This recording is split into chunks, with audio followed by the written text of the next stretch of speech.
चलिए chapter start कर चुके हैं, सीख चुके हैं कि कौन कौन कंपनी में मेंबर बन सकता है, कौन कौन नहीं बन सकता। ठीक, अब एक और कॉन्सेप्ट आता है जीडीआर, ग्लोबल डिपॉजिटरी रिसिप्ट।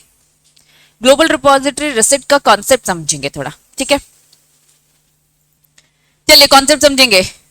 पहले एडीआर का कॉन्सेप्ट अच्छे से समझा रही हूँ ताकि वो सारे के सारे पॉइंट समझ में आ जाए। अमेरिकन डिपॉजिटरी रिसिप्ट, शॉर्टकट में क्या बोलते हैं, एडीआर। इंडियन कंपनी को क्या करना है, पैसे उठाने। तो बहुत सारे ऑप्शन होते हैं, equity share, preference share, debenture, bonds, ऐसे कितने सारी चीजें है ना, शेयर वारंट, ऐसे बहुत सारी चीजें होती है।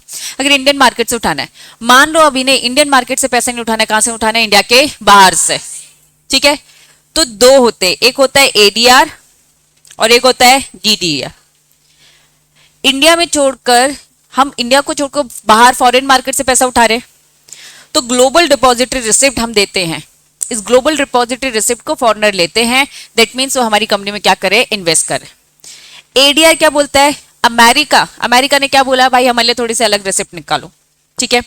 तो अमेरिका के ही लोगों को अगर हमें देना है ये शेयर्स, तो इनके लिए हमने एक अलग से नाम दिया, that was American depository receipt. सच में ये है क्या, डिपॉजिटरी रिसिप्ट।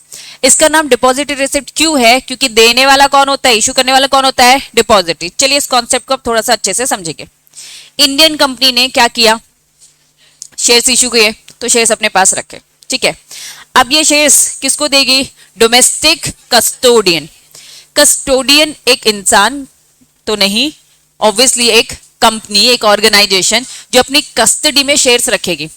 तो कंपनी ने शेयर इशू किया और किसको दे दिया, डोमेस्टिक कस्टोडियन, कि तुम हमारे शेयर्स रखो अपने पास, ठीक है, तुम्हारी कस्टडी में हो गए। तो इसलिए इसको डोमेस्टिक कस्टोडियन बोलते हैं, क्योंकि ये कहां पर होगा, ऑब्वियसली इंडिया में। इंडिया में ये ऑर्गेनाइजेशन, इसलिए डोमेस्टिक कस्टोडियन। अब इसने ये इंफॉर्मेशन अपडेट करी, किसको करी, बाहर की जिस भी कंट्री में डिपॉजिटरी होंगी, तो इसलिए उन्होंने बोल दिया ओवरसीज। अब वो कहीं भी हो सकती है, ओवरसीज डिपॉजिटरी बैंक, मतलब इस कस्टोडियन का और इस डिपॉजिटरी का क्या होगा, आपस में टाई अप होता है, अग्रीमेंट होता है, ठीक है। कस्टोडियन कहेगा मेरे पास शेयर्स आ गए हैं, अब तुम शेयर्स इलेक्ट्रॉनिक फॉर्म, डिपॉजिटरी का काम ही क्या होगा, शेयर्स क्या करना, इलेक्ट्रॉनिक फॉर्म में कन्वर्ट करो। तो इसने क्या दिखाया, भरोसा दिखाया कि मेरे पास शेयर्स रखे, तुम टेंशन मत लो, इसका और साथ में अग्रीमेंट किसका है, ओवरसीज डिपॉजिटरी बैंक का। तुम इलेक्ट्रॉनिक शेयर्स अब अपने पास रखो और मार्केट में इन्वेस्टर को इश्यू करना चालू कर दो। तो ये अपडेट किया, किसने अपडेट किया, किसको, कस्टोडियन ने अपडेट किया, मेरे पास शेयर्स आ गए फिजिकल फॉर्म में, अब इसे इलेक्ट्रॉनिक आप इशू कर दो। अब ओवरसीज ने ये इन्फॉर्मेशन किसको अपडेट करी, इन्वेस्टर को, कि आओ अब मुझसे शेयर्स खरीदो, मेरे पास इलेक्ट्रॉनिक फॉर्म में शेयर्स हैं। अब ओवरसीज फंडिंग चालू, ये इन्वेस्टर्स कौन है, सब बाहर के बाहर फॉरेनर्स लोग हैं, समझना। तो ओवरसीज डिपॉजिटरी बैंक, डिपॉजिटरी ने जो इन्वेस्टर को एक रिसीव दिया, ठीक है, उसी को हम क्या बोलते हैं, डिपॉजिटरी रिसिप्ट्स। लेकिन ये डिपॉजिटरी रिसिप्ट अगर अमेरिका में दी जाती है, अमेरिकन को दी जाती है, तो वो कहलाता है अमेरिकन डिपॉजिटरी। अमेरिका को छोड़कर बाकी दूसरी कंट्रीज को दी जाती है तो ग्लोबल डिपॉजिटरी रिसिप्ट। एक्चुअल में ये है डिपॉजिटरी रिसिप्ट, क्योंकि इशू करने वाला कौन है, डिपॉजिटर। अब ये डिपॉजिटरी जो कौन है, ये कहाँ है, ओवरसीज, बाहर की कंट्री में जो भी डिपॉजिट है। चलिए थोड़ा सा उल्टा करते हैं, अब ये उल्टा आप मुझे कर बताएंगे। बाहर की कंपनी है, ठीक है, इसे हम बोलते हैं IDR, Indian depository receipt. IDR का फुल फॉर्म क्या है, इंडियन डिपॉजिटरी। बाहर की फॉरेन कंपनी इंडिया के मार्केट से पैसा उठाना चाहती है, तो अब इंडियन कंपनी की जगह यहाँ पे क्या लिखूंगी, फॉरेन कंपनी। फॉरेन कंपनी ने शेयर इशू किया और किसको दिया होगा, ओवरसीज कस्टोडियन। जब फॉरेन कंपनी है तो उन्हीं की फॉरेन कंट्री का ही कस्टोडियन होगा, तो मैं यहाँ पे क्या लिखूंगी, फॉरेन कस्टोडियन। ये अपडेट करेगा किसको, ओवरसीज की जगह क्या हो जाएगा, डोमेस्टिक। हमारी इंडिया क्या आ गया, तो क्या लिखा होगा, डोमेस्टिक डिपॉजिटरी बैंक। अब ये हमारे इंडियन इन्वेस्टर को इन्फॉर्म करेगा और ये हमारे इंडियन इन्वेस्टर को रिसिप्ट देगा, तो जो रिसिप्ट कहलाती है डिपॉजिटरी रिसिप्ट। क्योंकि आई लगा दिया, दैट मींस कहां इशू किया गया है, इंडिया में, तो इंडियन डिपॉजिटरी रिसिप्ट। कॉन्सेप्ट समझ में आया, कब ओवरसीज आएगा, कब डोमेस्टिक आएगा, कस्टोडियन तो रहेगा ही, डिपॉजिटरी रहेगा, बस इनके ऊपर के नाम चेंज होते जाते हैं, कभी ओवरसीज किसी में लगता है और किसी में क्या लगता है, डोमेस्टिक। क्लियर है, तो ये कॉन्सेप्ट हमने समझ लिया। क्वेश्चन साफ साफ पूछ रहा है, जीडीआर का जो होल्डर होगा can become a member of a company. Yes बोल रहे तो रीजन बताओ, मुझे रीजन बताओ, किसके रजिस्टर में नेम है? बेनिफिशियल ओनर है क्या? अब साफ साफ और डिटेलिंग समझो, ये बेनिफिशियल ओनर कहाँ चलता है? हमारी इंडिया में चलता है। अगर इंडिया में सारी ट्रांजैक्शन हो रहे हैं, डिपॉजिटरी कहाँ का? इंडिया का। मतलब कंपनी, अब समझना, इंडियन कंपनी ने शेयर इशू किया तो उन्होंने अपने अपने रजिस्टर में किसका नाम लिखा है? डिपॉजिटरी का लिखा है। उसने तो कॉन्ट्रैक्ट किसके साथ किया था? कस्टोडियन। अब कस्टोडियन डिपॉजिटरी का लेना देना है भैया, कंपनी का कोई लेना देना नहीं है। कंपनी का कोई लेना देना नहीं है, समझना अच्छे से ध्यान से। कंपनी ने बोला भाई मैंने तुम्हारी कस्टडी में, तुम जानो, तुम्हारा काम जानो। अगर वो खुद ही के डोमेस्टिक डिपॉजिटरी को देती तो फिर वही काम होता है, रजिस्टर्ड ओनर होता है, बेनिफिशियरी ओनर होता है। क्या यहाँ पे ऐसा कुछ सीधा साधा दिख रहा है? नहीं। तो सीन ये है, कस्टोडियन से बात हो रही है, कस्टोडियन का अग्रीमेंट है डिपॉजिटरी के साथ, कंपनी का कोई अग्रीमेंट नहीं है। तो कायदे से जनरल रूल क्या है? होल्डर ऑफ जीडीआर कंपनी का होल्डर, कंपनी का मेंबर नहीं माना जाएगा। जनरल रूल समझ में आया? एक्सेप्शन भी होगा। चलिए जनरल रूल पहले पढ़ेंगे। The person is a member of a company. इन्होंने कहा मेंबर बनने के लिए तो हमने डेफिनेशन साफ साफ पढ़ी थी। डेफिनेशन क्या था? मेमोरेंडम का सब्सक्राइबर, रजिस्टर में नेम और बेनिफिशियरी ओनर। चलिए, इन्होंने कहा सब्सक्राइबर मेमोरेंडम तो मेंबर होता है, और क्या लिखा है? जिसका नेम रजिस्टर में होगा। फिर यहां से ये पैराग्राफ नीचे लिखना था उन्हें, उन्होंने पॉइंट के साथ अटैच कर दिया। ठीक है, थोड़ा सा मॉड्यूल का प्रेजेंटेशन इधर उधर है। Since the holder of GDR neither the subscriber, ना तो वो सब्सक्राइबर है और ना ही उसका नाम रजिस्टर में है, तो इस हिसाब से जीडीआर का जो मेंबर होल्डर है वो कंपनी का मेंबर नहीं है। यही तो मैंने जनरल रूल आपको बता दिया। यहां तक चीज क्लियर है? क्योंकि वो डेफिनेशन में कवर नहीं हो रहा है।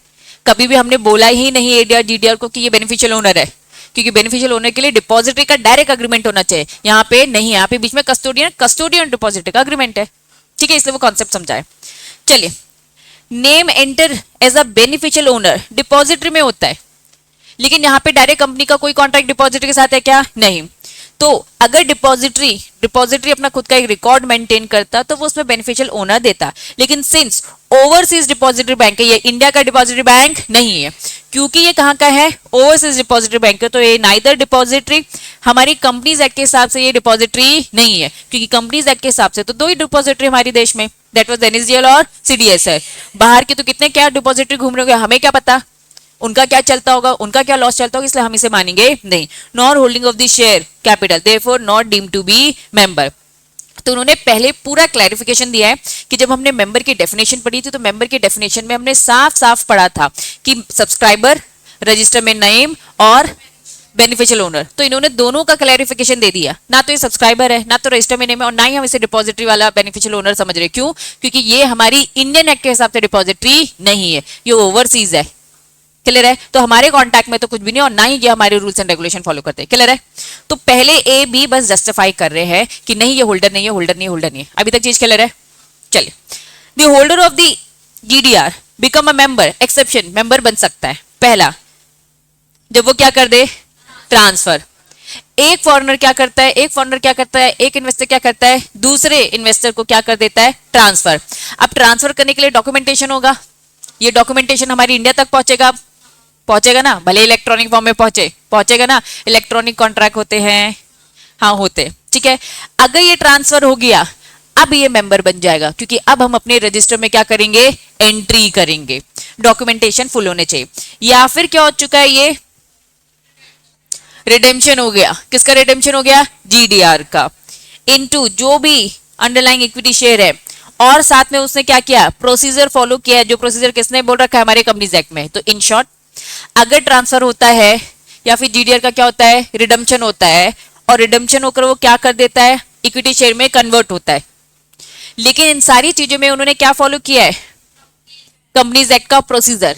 मतलब कि अगर कंपनीज एक्ट का प्रोसीजर फॉलो नहीं किया है तब भी वो हमारे लिए होल्डर नहीं है। मतलब होल्डर बनने की हमारी कंडीशन ये है, ट्रांसफर और रिडम्पशन में एज पर कंपनीज एक्ट आपने रूल फॉलो किया तो आप बन जाओगे कंपनी के मेंबर, अदरवाइज आप हमारे लिए कभी भी मेंबर नहीं हो। तो जनरल रूल, जीडीआर का होल्डर मेंबर नहीं है।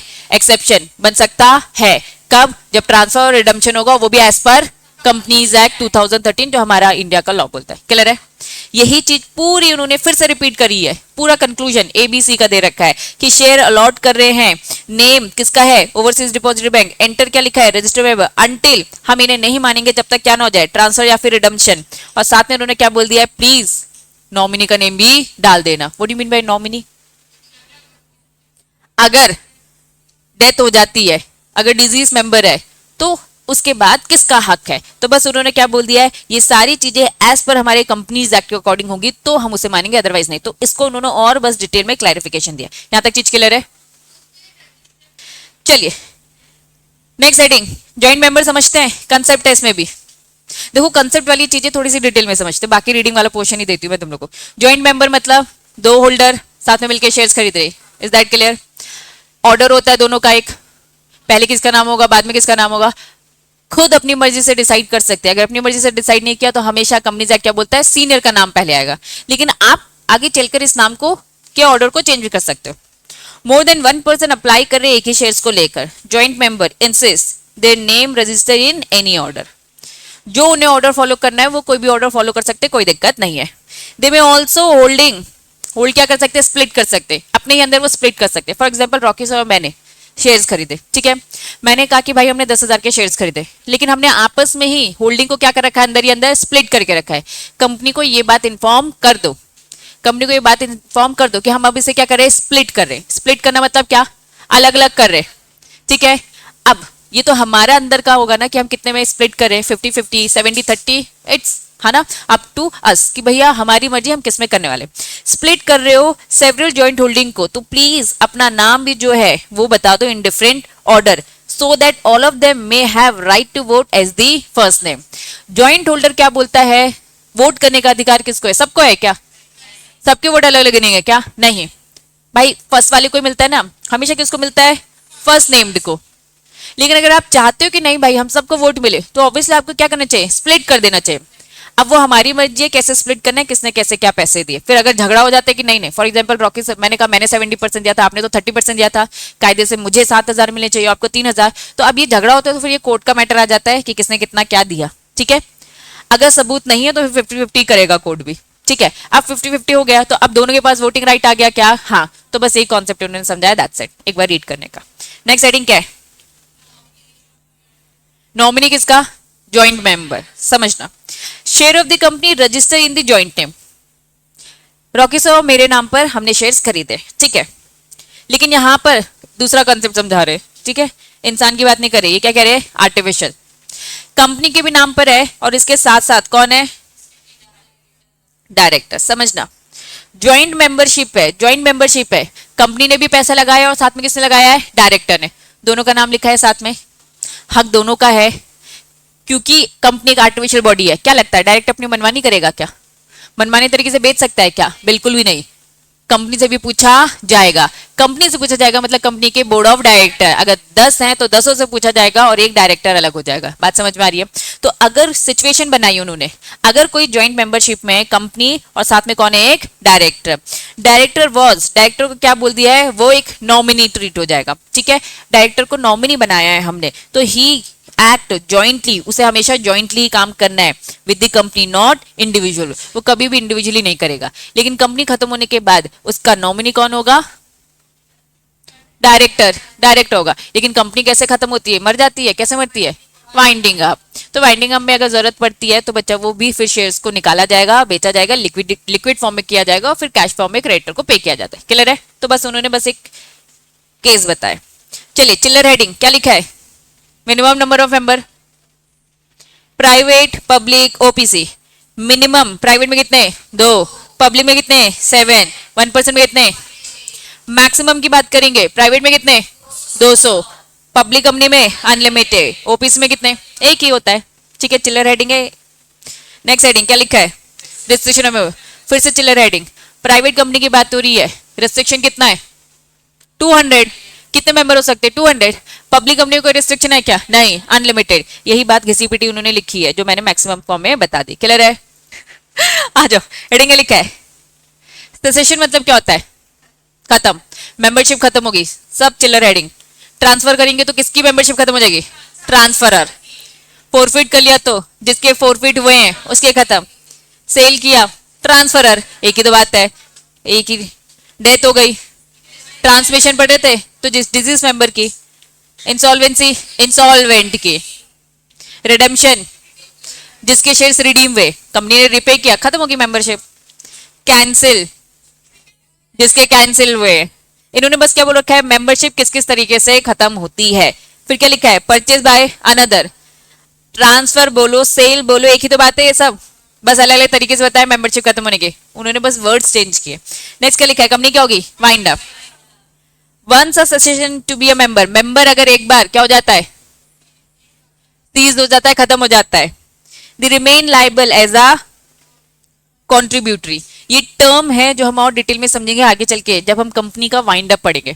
कंपनी जब वाइंड अप होती है, कंपनी जब वाइंड अप होती है तो कुछ कॉन्ट्रीब्यूटरीज होती है, खुद नाम से समझो, कॉन्ट्रीब्यूट करेंगे, हमने कॉन्ट्रीब्यूटरी की लिस्ट में डाल दिया है, दैट मीन्स ये क्या करेगा, कॉन्ट्रीब्यूट करेगा। Once ceased to be a member, he remain liable contributor, is also entitled to share in the surplus if any, मतलब नुकसान होगा तो आपको कंट्रीब्यूशन देना पड़ेगा और अगर फायदा हुआ तो आपको पे भी करेंगे, ठीक है। तो कंट्रीब्यूटर की एक पूरी लिस्ट होती है कि कौन कौन पैसा कंट्रीब्यूट करेगा। तो जनरल बता रही हूँ, इसमें डाउट मत पूछना क्योंकि डिटेल में कॉन्सेप्ट पढ़ेंगे। इन जनरल बता रही हूँ, कंट्रीब्यूटर्स में वो लोग आते हैं जो कंपनी के मेंबर है पिछले 1 साल तक। फॉर एग्जाम्पल इस साल अगर वाइंडिंग अप हो रहा है, ठीक, अभी मैं जुलाई की बात कर रही हूँ, जुलाई में क्या हो रहा है, वाइंड अप हो रहा है।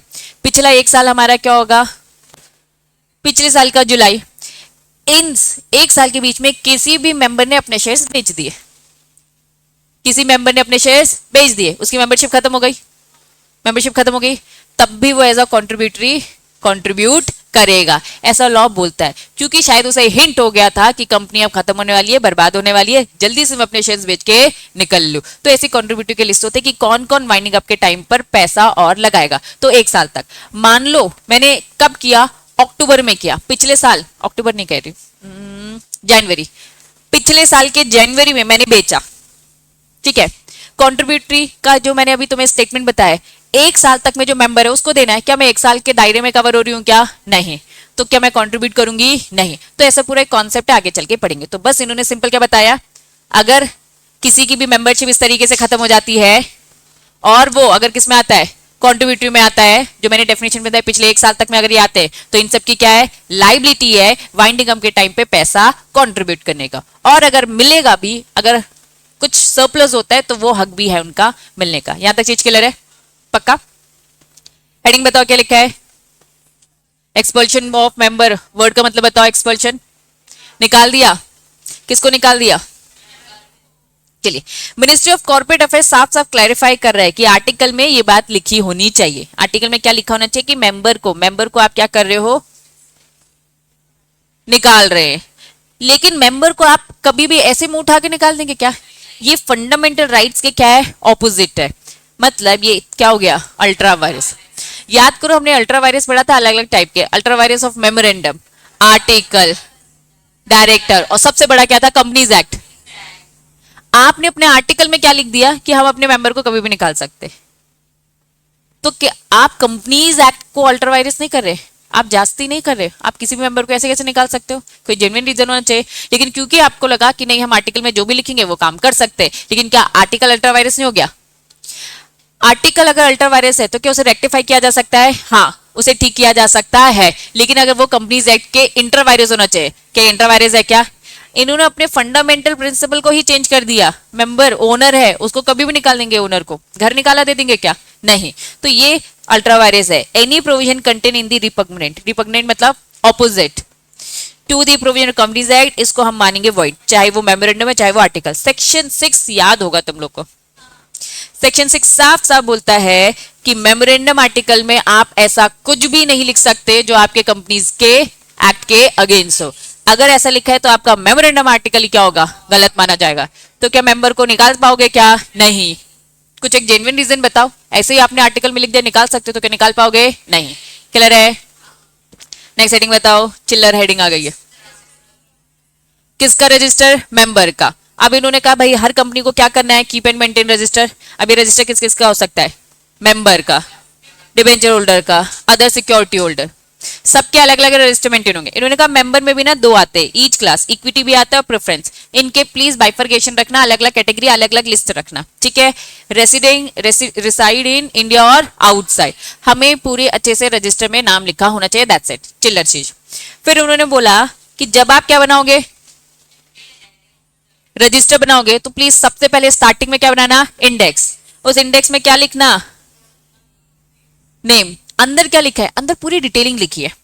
रजिस्टर में फॉर एग्जांपल मैं मेंबर हूँ, रिलायंस कंपनी के मैंने शेयर्स खरीदे, तो मेरा नाम भी लिखा है, मेरा एड्रेस भी लिखा है, मेरी ईमेल आईडी भी लिखी है, मेरा पैन कार्ड भी लिखा है, मैंने कितने शेयर्स खरीदे, पूरी डिटेलिंग लिखी है रजिस्टर के अंदर डिटेल में। इन्होंने क्या बोला, अरे बहुत सारे मेंबर्स है, किसका ढूंढते रहोगे, तो सामने क्या बना दो, इंडेक्स। नाम का क्या बना दो, इंडेक्स। कि अगर पिंकी के बारे में जानना है तो भैया अंदर आपको इस पेज नंबर में मिल जाएगा। क्या ये समझ में आ रहा है? तो रजिस्टर भी बनाओ, रजिस्टर के साथ साथ क्या बनाओ, उसके अंदर index. Register index is beneficial owner, क्या बोल दिया, बेनिफिशियल ओनर का इंडेक्स बनेगा, रजिस्टर बनेगा। कौन बनाएगा, डिपॉजिटरी। ये कंपनी का काम नहीं है, किसका काम है, डिपॉजिटरी का। Company is authorised bye it's article की, क्या लिखा है, वैसे तो आपका रजिस्टर आपके रजिस्टर्ड ऑफिस में होना चाहिए। मेरा रजिस्टर ऑफिस यही है, यही बिल्डिंग है, यहीं पे मुझे संभाल के रखना है, ठीक। इन्होंने कहा कि आउटसाइड इंडिया करना है तो उस टाइप के रजिस्टर को हम क्या बोलेंगे, फॉरेन रजिस्टर। इंडिया में नहीं रखा है आपने, रजिस्टर ऑफिस में नहीं रखा है, इंडिया के बाहर रखा है, तो उसे हम फॉरेन रजिस्टर बोलते हैं। लेकिन फॉरेन रजिस्टर कहाँ पे कैसे रखेंगे, इन्होंने कहा कि चलो आपके पूरे मेंबर्स देखते हैं, आपके मेंबर्स कहाँ कहाँ रहते हैं। इंडिया में रहते हैं तो आपको कहाँ रखना चाहिए, इंडिया में। लेकिन अगर देखा जाता है कि आपकी कंपनी के 10%, बुक की लॉ की लैंग्वेज बोलूंगी तो 1/10 होता है। 1/10 मतलब क्या होता है, 10%। अगर आपके कंपनी के 10% फॉरनर है, एक जगह कहीं रहते हैं, शिकागो में रहते हैं, कहाँ रहते हैं, शिकागो में, तो अब आप उस रजिस्टर को, फॉरेन रजिस्टर को वहां मेंटेन कर सकते हो, कोई दिक्कत नहीं है। बस क्या काम करना पड़ेगा, वहां से जो भी ट्रांसफर करे, वो भी तो ट्रांसफर कर सकते हैं ना, कोई भी आ जा रहा है, वो रजिस्टर जो मेंटेन है उसकी इंफॉर्मेशन मेन रजिस्टर वाले को दे देना, ताकि वो उसकी एक डुप्लीकेट रजिस्टर यहाँ पे भी मेंटेन करे। इन शॉर्ट, यहाँ पे रजिस्टर कौन कौन सा मेंटेन होगा, मेंबर का, डिबेंचर होल्डर का, जो भी इतनी सारी लिस्ट है सब मेंटेन किया। लेकिन अगर 10% के लोग कहाँ है, फॉरनर्स है, किसी एक जगह में रहते, सब वहां भी बिखरे बिखरे, तो कहाँ रखोगे, रख पाओगे क्या? किसी फॉरेन कंट्री में किसी एक जगह पे रहते हैं तो यस आप रख सकते हो, क्योंकि उनकी रिक्वेस्ट होगी कि उनका काम आसान हो जाए। लेकिन वहां के भी जो रजिस्टर वहां पे जहां संभाल के रखा होगा, उनकी भी रिस्पॉन्सिबिलिटी है कि भाई यहाँ पर भी इंफॉर्मेशन दो, कौन कौन मेंबर बन रहा पता ही नहीं चल रहा, डुप्लीकेट रजिस्टर यहाँ भी मेंटेन करोगे। लेकिन कंडीशन बाहर रखने की क्या है, 1/10 रिसाइडिंग आउटसाइड होना चाहिए। क्लियर है? नहीं फॉलो करोगे तो क्या लगेगी, पेनल्टी। रजिस्टर नहीं बनाया, खुद पढ़ लेना। हेडिंग क्या लिखा है, अभी मैंने आपको डिटेल में बताया, नाम होना चाहिए, एड्रेस होना चाहिए, ईमेल आईडी होना चाहिए, पैन नंबर, सिन, अगर कंपनी ने पैसे लगाए तो कंपनी का सिन होगा, यूनिक आइडेंटिफिकेशन नंबर मतलब हमारा Aadhaar card, father mother name, spouse, जो भी इतनी पूरी डिटेलिंग। इन केस माइनर है तो गार्जियन का भी नेम, ठीक है, और date of birth of the member, क्योंकि हमें देखना है ना वो माइनर है, कब मेजर बनेगा पता होना चाहिए हमें, ठीक है। कब मेंबर बना इसकी डेट होनी चाहिए, कब मेंबरशिप छोड़ दी, अब ट्रांसफर भी तो कर रहे हैं, डेट भी तो लिखी होगी। Then amount of the guarantee, अगर गारंटी वाला है तो, इफ एनी अदर इंटरेस्ट, किसी भी टाइप का इंटरेस्ट है। कभी कभार मेंबर इंस्ट्रक्शन देता है, क्या इंस्ट्रक्शन देता है, इफ एनी दिया है तो, given by the member regard to sending of the notice etcetera. कभी कभार मेंबर क्या बोलता है कि मुझे ना अगर ये वाली इन्फॉर्मेशन है तो अलग से मुझे इन्फॉर्म करना, तो भैया मेंबर एक तरीके से क्या है, कंपनी के लिए भगवान का काम कर रहा है, ओनर है, मालिक है, तो वो उसने अगर कोई इंस्ट्रक्शन दे रखे तो वो इंस्ट्रक्शन भी उस रजिस्टर में लिख दो ताकि आपको याद रहे। टिलर हेडिंग थी, कंपनी लिमिटेड बाय शेयर है, from the date of its registration maintain, कहां, रजिस्टर ऑफ इट्स मेंबर। इन्होंने कहा जब भी रजिस्ट्रेशन होता है तब से आपको क्या करना है, रजिस्टर मेंटेन करो। सब्सक्राइबर का नाम तो कहां दिख रहा है आपको, मेमोरेंडम में। अब आपको बाकी के मेंबर्स, वो भी मेंबर है और बाकी के मेंबर्स को भी क्या करना है, रजिस्टर करेगा। यहां तक चीज क्लियर है, पक्का? हेडिंग बताओ क्या लिखा है, रजिस्टर मेंबर को क्या करना है, मेंटेन करना है। जब भी कुछ भी चेंज होता है, जब भी नया मेंबर आता है, the time period make entry, register में एंट्री करना पड़ेगा कितने दिन के अंदर, 7 दिन के अंदर। आप ही का काम है, कोई नया आईपीओ आया, जब भी अलॉट वलॉट हो गया तो आपको क्या करना है, 7 दिन के अंदर एंट्री बस कर दो। 7 days after the board of director जब भी अप्रूव देगा, अलॉटमेंट वगैरह देगा। इन्होंने क्या लिखा है, कॉन्सिक्वेंस, अब मैं पूरा रीड नहीं करूंगी, बस हेडिंग ने देखो, four feature buyback sub division, मतलब ऐसी कोई भी सिचुएशन हो रही है तो रजिस्टर में चेंजेस करने पड़ेंगे ना, वो भी कर देना कितने दिन के अंदर, 7 दिन के अंदर। नया नाम 7 दिन के अंदर, चेंजेस 7 दिन के अंदर, मतलब टाइम पीरियड बस 7 दिन है। मेंटेन रजिस्टर ऑफ मेंबर, कहाँ लिखा है, आरओ मतलब रजिस्टर्ड ऑफिस। अब ये जो मैंने आपको पहले ही बता दिया, रजिस्टर कहाँ रखना है, रजिस्टर्ड ऑफिस में। रजिस्टर ऑफिस में नहीं रख पा रहे हो, फॉर एग्जाम्पल जबलपुर का लेड में, ठीक है, रजिस्टर ऑफिस में नहीं रख पा रहे हो, इसके कहीं और जगह पे आप रखना चाहते हो, ठीक, इस बिल्डिंग में नहीं रख पा रहे हो तो दूसरी बिल्डिंग में भी रख सकते हो, बस क्या पास करवाना, एसआर। लेकिन एक फॉरेन रजिस्टर भी समझा हमने, 1/10 रीड कर रही हूँ, ठीक है। अदर प्लेस इन इंडिया कर रहे हो तो फिर वो ऊपर वाला क्या, 1/10 of the total member enter in the register of the member reside in India where, ठीक है, इसकी पूरी डिटेलिंग एक बार पढ़ लेना, सिचुएटेड इन इंडिया, रीड करो एक बार पूरा, रुक जाओ। इन्होंने वैसे इन इंडिया ही बोल रखा है, अभी इन इंडिया कह रहे। सबसे पहला रूल कहाँ है, इन एट रजिस्टर ऑफिस, एसआर पास कर लेना। अगर आप क्या करना चाहते हो किसी और प्लेस में, रजिस्टर ऑफिस में, इस बिल्डिंग में नहीं रख रहे हो, इस बिल्डिंग में नहीं रख रहे हो, कहीं और रखना चाहते हो, लेकिन सिटी सेम है, टाउन विलेज सेम है, रजिस्टर ऑफिस सिचुएटेड या फिर any other place in India, अभी इंडिया की बात आ रही है, इन इंडिया में भी कहीं और रखना चाहते हो तो क्या बोला वहां पर, 1/10 total member enter in the register of the reside कर रहे हो। सेम चीजें कहाँ है, फॉरेन को भी लेकर है। अगर इंडिया के बाहर रखना चाहते हो तो उस केस में भी क्या होगा, 1/10 होगा। आप इसे 1/10 लिखेंगे, 10% नहीं लिखेंगे, क्लियर है। चेंज कर रहे हो रजिस्टर किसके कारण, मेंबर की क्या होगी, डेथ, इंसॉल्वेंट हो गया, तो इन दैट केस आपको रजिस्टर चेंज करना पड़ेगा, कुछ नहीं, हेडिंग है, एक्सप्लेनेशन दे दो, रीजन बताओगे, डेथ होगी इसीलिए। रेक्टिफिकेशन करना पड़ेगा रजिस्टर को, ऑर्डर ऑफ दी अथॉरिटी। मान लो आपका कोई रजिस्टर है जिसमें कुछ नाम लिखा है, उसे ठीक करना है तो तब करना जब ऑर्डर पास हो जाएगा, जो भी कंपिटेंट अथॉरिटी ने दे रखा है। वो कंपिटेंट अथॉरिटी अगर सेबी है, ट्रिब्यूनल है, कोई भी जुडिशियल रेवेन्यू अथॉरिटी है, तो प्लीज उनका जब भी ऑर्डर पास होगा वहां से, और जो भी डायरेक्शन होगा उसका एक बार रेफरेंस दे देगा, क्लियर है। वापस फिर से बता रही हूँ, रजिस्टर को अगर क्या करना है, रेक्टिफाई करना है, ठीक करना है, लेकिन ठीक कब करना है, जब किसी अथॉरिटी ने बोला। तो जब भी अथॉरिटी ने बोला प्लीज उसका रेफरेंस भी इंडिकेट कर देना, वो अथॉरिटी अगर ये है तो प्लीज रेफरेंस इंडिकेट करना, और साथ में अगर उन्होंने कोई डायरेक्शन दिया डिविडेंड इंटरेस्ट का, ये सब भी लिख देना, किसमें, रजिस्टर में, ठीक है। चलिए, अगर कोई डायरेक्शन नहीं दिया है तो क्या चेंज करने वाली बात आती है, नहीं, कोई डायरेक्शन ही नहीं मिला, कुछ बोला ही नहीं। अक्सर क्या होता है, पेटिशन अपने हिसाब से बोल देता है, ट्रिब्यूनल तुम ऑर्डर दो इस चीज को लेकर, ट्रिब्यूनल क्या बोल रहा है, कुछ हुआ ही नहीं, तो तुम्हारा केस क्या होता है, फेल हो जाता है। तो अगर पिटीशन फेल हो जाता हो कि भैया सब सही है, कोई दिक्कत नहीं है, ठीक है, तो फिर उसकी पिटीशन को डिसमिस कर दिया जाएगा, बस केस का कंक्लूजन है। हेडिंग बताओ क्या लिखा है, सब वर्ड, सारे शब्दों का मीनिंग बताओ। प्लेज मतलब गिरवी रखना, चार्ज मतलब गिरवी रखना, लीन मतलब क्या, गिरवी रखना, हाइपोथेकेशन मतलब क्या, गिरवी, सब अलग अलग तरीके से बोला है। इन्होंने कहा आप अपने शेयर्स को कुछ भी करते हो, प्लेज, चार्ज, लीन, हाइपोथेकेशन, जो भी करते हो प्लीज रजिस्टर में लिख देना, कितने दिन के अंदर, 15 दिन के अंदर, जब भी वो होता है, दैट्स इट। इन्होंने कहा वो करने वाला कौन होगा, याद रखना, प्रमोटर। सिचुएशन है, अगर कोई प्रमोटर अपने शेयर्स को गिरवी रखता है, अपने शेयर्स को हाइपोथेकेट, लीन, प्लेज करता है, तो बताने का, नॉर्मल कोई बंदा करता है तो बताने की जरूरत नहीं है। वापस, मैं एक नॉर्मल शेयर होल्डर हूं, मैं गिरवी रखती हूं, तो क्या कुछ एंट्री, कुछ चेंजेस करने की जरूरत है, नहीं। कौन करता है, प्रमोटर करता है, जो कि बहुत इंपॉर्टेंट है, क्योंकि आप कंपनी बिक सकती है अगर वो शेयर गिरवी रख रहा है, तो प्रमोटर का ये सारे काम करेगा, तो 15 दिन में बताने का, चेंजेस एंट्री कर देने का, ठीक है, रजिस्टर में एंट्री करो 15 दिन के अंदर। अगर प्रमोटर है किसी लिस्टेड कंपनी का, उसने क्या कर रखा है, एक joint venture, what do you mean by joint venture, दो कंपनी मिलकर आपस में अब बिजनेस करेंगे। अगर ज्वाइंट वेंचर होता है और उसमें प्लेज क्रिएट होता है तो भी बताना है, क्योंकि उसमें भी प्रमोटर है। तो इन शॉर्ट, प्रमोटर कुछ भी करेगा, शेयर्स को लेकर, गिरवी रखने को लेकर 15 दिन के अंदर रजिस्टर में एंट्री हो जानी चाहिए, प्रमोटर भी एज अ मेंबर लिखा होगा। किसी और नॉर्मल केस में करने की जरूरत है क्या, हेडिंग पढ़ो, ये शेयर्स गिरवी रखे हुए इस बैंक के पास, डिटेलिंग के साथ, इतने अमाउंट तक का पैसा ले रखा है, इतने शेयर्स गिरवी रखे, पूरी डिटेलिंग, ठीक है। हेडिंग बताओ, मेंबर का रजिस्टर पूरा मेंटेन है, कौन चेक करेगा, सीएस, कंपनी में सीएस नहीं तो ऑथराइज पर्सन, बस ये लिखा है सीएस या फिर ऑथराइज, दोनों चीज चेक करना, कंपनी का रजिस्टर भी और उसमें बना हुआ इंडेक्स, इंडेक्स जरूरी है।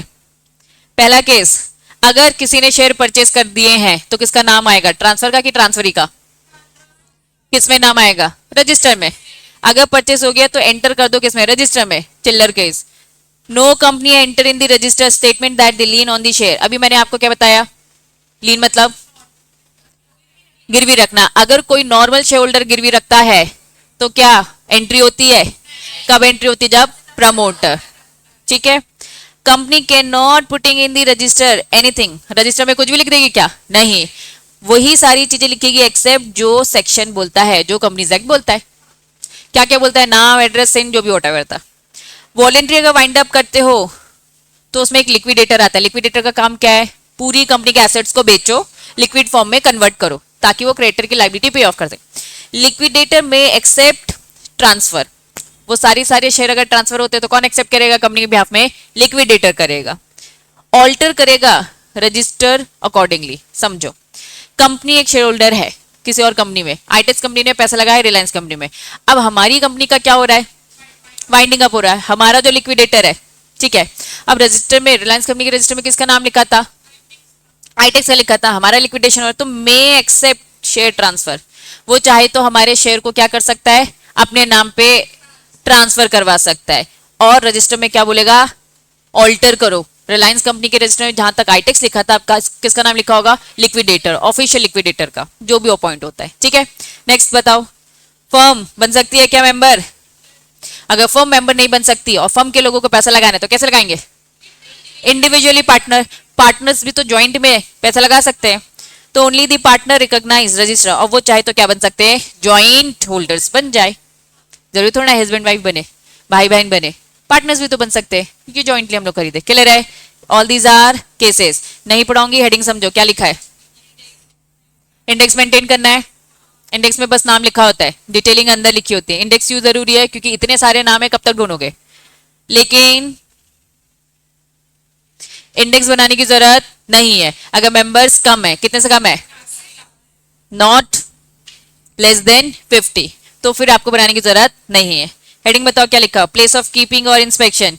कौन सी जगह है जहां पे रजिस्टर ऑफिस। अगर रजिस्टर ऑफिस में अगर आपको रखना है तो रखिए, लेकिन रजिस्टर ऑफिस में नहीं रख पा रहे, उसी की लोकेलिटी में कहीं और रख सकते हो। हाँ, लेकिन कंडीशन क्या है? एसआर पास करो, और कंडीशन 10% के लोग तो होने चाहिए। सेम अगर आप अदर देन, यही लिखा है, रिपीट है, ठीक है। सेम फॉरेन को भी लेकर यही है। रजिस्टर का इंस्पेक्शन करना अलाउड है। इंस्पेक्शन मतलब जाकर चेक करना।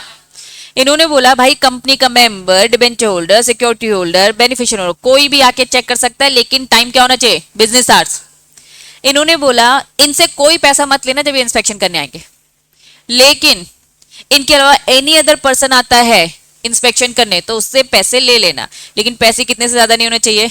50 रुपए से ज्यादा नहीं, फॉर ईच इंस्पेक्शन। बहुत ज्यादा ले रहे हैं क्या? कंपनीज एक्ट ने बोला सुनो 50 से ज्यादा मत लेना, उससे कम ले लो, 10, 20, 30 ले लो, लेकिन 50 से ज्यादा नहीं। केस में क्या लिखा है? नॉन शेयर होल्डर, कोई कमर्शियल इंटरेस्ट नहीं है, कंपनी का शेयर होल्डर नहीं है कोई। मैं रिलायंस कंपनी का शेयर होल्डर नहीं हूं, कोई कमर्शियल इंटरेस्ट भी नहीं है। Not file petition seeking inspection, अगर कंपनी ने मना कर दिया है, not file a petition seeking inspection, supply of the copy statutory document, और मैं उनसे डॉक्यूमेंट मांग रही हूँ इंपॉर्टेंट वाले, तो अगर उन्होंने मना कर दिया तो मैं कोर्ट में जाकर केस कर रही हूँ, ट्रिब्यूनल में जाकर केस कर रही हूँ, कर सकती हूँ क्या? नहीं। आप एनी अदर से हमारा मतलब क्या है? जिसका बिजनेस इंटरेस्ट जुड़ा हो। अगर एनी अदर है तो वो जाकर एमसी की वेबसाइट से ले लेना। कंपनी में जाकर घुसकर ही देखना जरूरी है क्या? हमें डाउट है कि तुम क्या करने आए हो, तो अगर कंपनी ने मना कर दिया कोई वैलिड रीजन के कारण, तो वो केस फाइल भी, पिटीशन फाइल भी कर सकता नहीं है। अगर उसका कहीं से भी कमर्शियल इंटरेस्ट है तो वो केस जीत जाएगा और कंपनी को देना पड़ेगा। क्लियर है? रजिस्टर की कॉपी और एनुअल रिटर्न पूरा रिपीट। रजिस्टर की कॉपी भी देने का, एनुअल रिटर्न भी देने का। एक होता है एक्सट्रैक्ट और एक होता है कॉपी, डिफरेंस समझो। एक्सट्रैक्ट मतलब एक छोटा सा पार्ट, बहुत बड़ा रजिस्टर है, उसका एक छोटा सा पार्ट चाहिए, या फिर पूरी की पूरी कॉपी। बहुत बड़ा एनुअल रिटर्न है, हाँ बहुत बड़ा एनुअल रिटर्न है, ठीक है, उसका एक छोटा सा एक्सट्रैक्ट, छोटा सा पार्ट, या फिर पूरी पूरी कॉपी।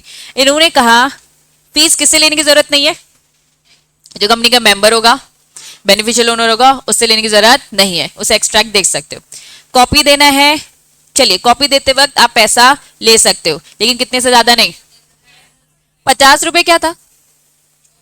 इंस्पेक्शन, इंस्पेक्शन मतलब कंपनी की बिल्डिंग में आ रहे हो, रजिस्टर ऑफिस में आके आप चेक कर रहे हो सामने से, दैट वाज इंस्पेक्शन। उसमें 50 रुपए से ज्यादा नहीं। लेकिन इसकी कॉपी मांग रहे, कॉपी मांग रहे में 10 रुपए से ज्यादा नहीं, ईच पेज। तो हर पेज, अब कॉपी मांग रहे हो ना, देखते कितनी कॉपी मांगते हो, 10 पेज 10 रुपए के हिसाब से लगता जाएगा। इन्होंने कहा अगर इंस्पेक्शन वगैरह कुछ दे रहे हो तो रीजनेबल टाइम क्या होगा, मिनिमम 2 घंटे तो देना पड़ेगा। ऐसे नहीं 5 मिनट हो गए चलो चलो चलो बंद करो, ऐसा नहीं करने का। कम से कम 2 घंटे तो दो मिनिमम, मैक्सिमम पूरा दिन देना है तो तुम्हारी मर्जी, ठीक है। 7 दिन के अंदर जब भी फीस डिपॉजिट होगी उसको कॉपी ट्रांसफर कर देने का। पेनल्टी खुद रीड कर लोगे। 2 घंटे क्या बोल रहा है, जो भी रीजनेबल टाइम आप दे रहे हो इंस्पेक्शन का, इंस्पेक्शन करने का रीजनेबल टाइम मिनिमम, मैक्सिमम नहीं बताया, मतलब पूरा 1 महीना भी देना है तो दे दो, बैठे डेली ऑफिस आ रहा है इंस्पेक्शन कर रहा है। और फीस जब भी दी जाएगी वहां से 7 दिन के अंदर कॉपी दे देने का, पेनल्टी खुद रीड करोगे। अच्छा समझो, इन्होंने क्या बोला, एमसी ने क्लैरिफिकेशन दिया है, रिस्ट्रिक्शन लगाया जा सकता है। रिस्ट्रिक्शन और प्रोहिबिशन में डिफरेंस होता है। प्रोहिबिशन मतलब टोटल मना, रिस्ट्रिक्शन मतलब अलाउड कर रहे हैं कुछ टर्म्स एंड कंडीशन। इन्होंने कहा इंस्पेक्शन में, इंडेक्स में, रिटर्न में देने में हम इंस्ट्रक्शन दे सकते हैं। हम अपनी मेंबर की पूरी इन्फॉर्मेशन नहीं देने वाले। क्या क्या बोल रहा है, मेंबर, मेंबर का address, email ID, unique, PAN, ये सारे number, not available any inspection taking extra your copy, इन सब में हम रिस्ट्रिक्शन लगा सकते हैं। भैया हमारे मेंबर की इन्फॉर्मेशन तुम निकाल के कुछ मिसयूज कर सकते हो ना। हाँ बोलो नालायको। रजिस्टर में अगर किसी का नाम लिखा है तो वो कंपनी का क्या है, और अगर रजिस्टर में नाम लिख दिया तो वो उसके लिए क्या हो जाएगा, एविडेंस। अब मुझे बताओ, प्राइमर फेस एविडेंस बोले तो on the face of the record जिसका नाम लिखा है वो कंपनी का मेंबर है। क्या ये बात समझ में आ रही है? इन्होंने बोल दिया। अब एक सिचुएशन याद करो, मैंने एग्जाम्पल दिया था मानसी का, कि मैं मानसी का नाम लिख रही थी, मानसी ने हाँ भी नहीं बोला और ना भी नहीं बोला, बाय स्टॉपल मानसी कंपनी का मेंबर बन जाएगी और लाइबल भी है। जिसका नाम लिखा है उन लोग के हाथ ही तो कोई टेंशन नहीं, दिक्कत वहां आएगी जहां पर उसने कुछ नहीं बोला, शांत। डॉक्ट्रिन ऑफ स्टॉपल लगेगा, it is also known as doctrine of holding out apply होगा, डॉक्ट्रिन ऑफ स्टॉपल अप्लाई होगा। साफ तरह, इफ अ पर्सन रजिस्टर में नेम लिखा था और उसने कुछ नहीं बोला, वो शांत है, तो जब तक फायदा हो रहा है तो वो शांति रहेगा। बोलेगा वो कब, जब उसको नुकसान होगा, वाइंडिंग के टाइम पे हम जब उसे पैसे मांगेंगे। अब वो ना कर सकता है क्या? नहीं। ऑनस मतलब क्या होता है, बर्डन, रिस्पॉन्सिबिलिटी। अब मानसी बोली नहीं नहीं मैं मेंबर नहीं हूं, तो मानसी की रिस्पॉन्सिबिलिटी ये प्रूव करने की कि मैं इस कंपनी की मेंबर नहीं हूं। मतलब कोर्ट में जाके, ट्रिब्यूनल में जाके ये अपनी दलीलें देगी, कंपनी के हिसाब से ये तो मेंबर है, इट्स की ये रिस्पॉन्सिबिलिटी होगी। क्लियर है? यही पूरा केस दे रखा है, समझना इस केस का, जिस्ट समझ जाओ इस केस का। 4000 शेयर्स मानसी ने मांगे थे, किससे? कंपनी से। कंपनी ने अलॉट नहीं किया, बाद में कंपनी ने खुद से उसको 4000 शेयर्स दे दिए बाद में, पहले तो रिजेक्ट कर दिया। और ये बात मानसी को पता है सिचुएशन के अकॉर्डिंग पता है, ठीक है। अगर नहीं पता है तो बच्चा बच जाएगी वो, ठीक है। उसे ये बात पता है, तब भी वो शांत है। जब तक प्रॉफिट मिला कोई दिक्कत नहीं, कंपनी वाइंड अप होगी, लिक्विडेट हो गई, अब उसे पैसे मांगे जा रहे। अब वो मना करेगी, नहीं नहीं नहीं नहीं मैंने तो पहले मांगे थे, मना कर दिया, बाद में मेरा नाम एंटर किया, तो ये कहेंगे कि जब एंटर किया था तब कहाँ गई थी तुम, है ना। तो ये लाइबल है कि नहीं बताओ, क्या लगेगा? डॉक्ट्रिन ऑफ स्टॉपल लगेगा, लाइबिलिटी आएगी। फॉरेन रजिस्टर कहाँ मेंटेन होता है? फॉरेन में, ठीक है। इसे मान लिया जाता है ये प्रिंसिपल रजिस्टर का पार्ट है। फॉरेन रजिस्टर की duplicate register main register office में आएगी, ये कहानी पहले बता चुकी हूं, पक्का मेंटेन करना है। लास्ट टॉपिक छोड़ दूंगी इसके बाद, अब मैं छोड़ दूंगी। चलो ना लाइक को हेडिंग देखो क्या लिखा है। फॉरेन रजिस्टर मेंटेन करना है, हवा में वहां पे मेंटेन होगी। हमारे आरओसी को बताओगे नहीं क्या? बताओगे। एक फॉर्म का नाम है, दैट वाज MGT3। MGT3 के थ्रू बता देने का, ठीक है। 30 डेज के अंदर from the date of opening. MGT का फुल फॉर्म क्या है? एक बार बस 1% का दिमाग लगाओ, क्या लगता है? MGT, नहीं नहीं नहीं, ध्यान दो इधर। 30 दिन के अंदर from the date of opening of foreign register, जब भी वहां खुला 30 दिन के अंदर रजिस्टर को बता दो एक रजिस्टर वहां भी पड़ा हुआ है, ओरिजिनल वाला, उसकी डुप्लीकेट यहाँ मेंटेन कर रहे हैं। मान लो बंद कर दिया वहां पर, एनी चेंज, पहले शिकागो में था, वहां से चेंज करके आप लोग कह रहे हो चलो दूसरी देश में जाते हैं, तो अगर चेंज हुआ है ये भी बता दो। अगर आप कह रहे नहीं फॉरेन में कोई रजिस्टर मेंटेन नहीं करना है, डिसकंटिन्यू, ये भी आप बता दो। तो जब भी न्यू रजिस्टर वहां पे आपने मेंटेन किया 30 दिन के अंदर आरओसी को बताओ थ्रू MGT 3। अगर चेंज किया, अगर डिसकंटिन्यू किया तो भी बताने का। नलाई को समझ में आया? रीड लिखो, ऐसे रीड बाय स्टूडेंट लिखो। हाँ बेटा बोल।